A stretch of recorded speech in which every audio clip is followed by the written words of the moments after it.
Hello everyone.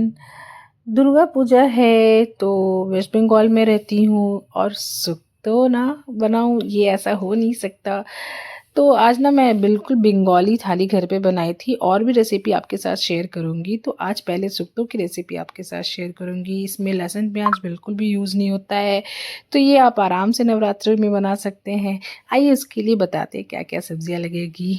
देखिए ये सारे सब्जी हम यूज़ करेंगे। यहाँ पे ये है कच्चा केला, इसे मैंने फ्लैट करके काट लिया है। कद्दू है, डाँठा है सहजन, आलू लिए हैं, थोड़ी सी पपीता है, करेला है, लाल आलू जो होती है ना शकरकंद, बैंगन है और 2-3 मिर्च काट लिए हैं और ये बरी, कोई भी बरी आप ले सकते हैं। ठीक है, ऐसे ये उड़द दाल की बरी है। फिर एक-एक करके जो भी सब्जियां हैं, जैसे डाँठा है, इसे हमने नमक दे के थोड़ा-सा फ्राई करके निकाल लिया। कोई भी सब्ज़ी आपको पहले गलानी नहीं है, सिंपली सारी सब्जियों को हमने फ्राई करके ही निकाल लेना है। फिर बरी डालेंगे, बरी को भी अच्छे से हमने लाल करके भून फ्राई करके निकाल लेना है। जैसे कढ़ाई में तेल इस वक्त ज़्यादा लग रहा है, लेकिन मैंने बाद में तेल सारा ही निकाल दिया, तो सिर्फ फ्राई करते वक्त ही आपको सारा तेल लगेगा। और ना रेसिपी में बिल्कुल भी झमेला नहीं है, आप आराम से ये सब्ज़ी पहले सारी सब्जियां काट लीजिए। फिर 15 से 20 मिनट लगता है, सारी सब्ज़ी रेडी हो जाती है और बहुत ही यम्मी रेसिपी बनती है ये। तो आलू, पपीता, लाल जो आलू जिसे हम शकरकंद कहते हैं, इन तीनों चीज़ों को भी मैं इन तीनों को चीज़ों को एक साथ ही मैंने फ्राई कर लिया था। इसमें भी नमक डाल के, आप चाहे तो सारी सब्जियों को भी अगर शॉर्टकट में बनाना चाहें ना तो करके फ्राई करके एक साथ ही निकाल सकते हैं। पर फिर भी चलिए, अलग-अलग करके फ्राई करने से कोई चीज़ थोड़ा ज़्यादा लाल होता है, कोई थोड़ा कम फ्राई होता है, इसलिए हर चीज़ों को हिसाब से मैंने सेपरेट करके ही फ्राई किया था। इस तरह से मैंने करेले को भी नमक डाल के फ्राई करके निकाल लिया था। तो ये सारी सब्जियाँ भी हमने फ्राई करके निकाल लिया है।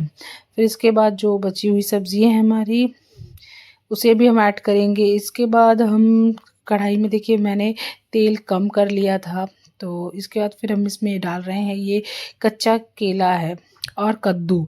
ये दोनों चीज़ देखिए अब फ्राई करने से जल्दी गल जाती है, इसलिए मैंने इन दोनों को एक साथ ही फ्राई किया था। और बैंगन बैंगन भी जल्दी सॉफ्ट हो जाते हैं। तो सारी चीज़ों को मैंने ना हाई फ्लेम पर ही या फिर मीडियम फ्लेम पर ही नमक डाल करके फ्राई करके निकाल लिया है। तो बहुत ज़्यादा इसे फ्राई नहीं करना है, हल्का ही, देखिए मैंने हल्का सा लाइट फ्राई किया है। अब फिर इन सारी चीज़ों को भी फ्राई करके एक बर्तन में निकाल लेंगे। तो अब सारी चीज़ों को एक साथ एक ही बर्तन में निकाल लीजिए, कोई दिक्कत नहीं है। फिर जो सारे तेल हमने निकाल करके, जितना हमें ये शुक्तो के लिए हमें तेल चाहिए होगा, उतना ही तेल हम कढ़ाई पे छोड़ेंगे और उसमें डालेंगे राई।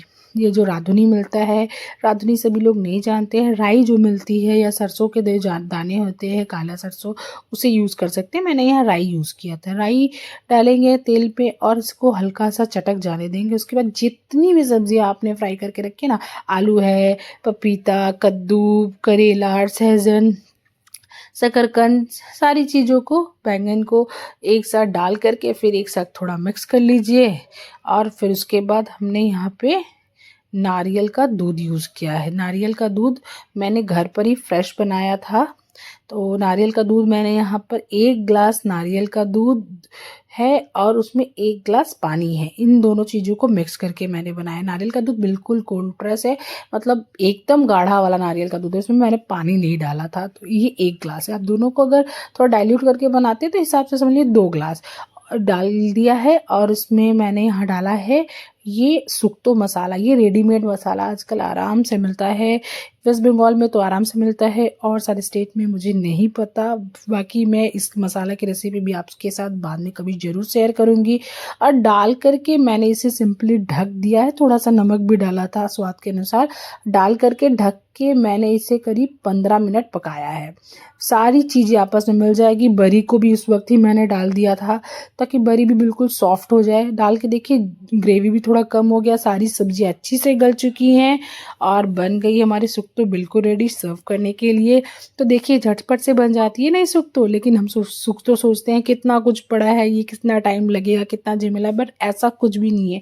एक बार ज़रूर बना के देखिएगा। जो वेस्ट बंगाल में रहते हैं वो सुक्तो ज़रूर जानते हैं कि कितनी झटपट से बनती है और कितनी टेस्टी होती है। तो आप भी ज़रूर ट्राई करके एक बार देखिएगा इस सुक्तो की रेसिपी और मेरे साथ कमेंट पे ज़रूर शेयर करिएगा कि कैसी लगी आपको ये रेसिपी। चलिए नेक्स्ट रेसिपी में आपसे ज़रूर मुलाकात होगी, तब तक के लिए बाय।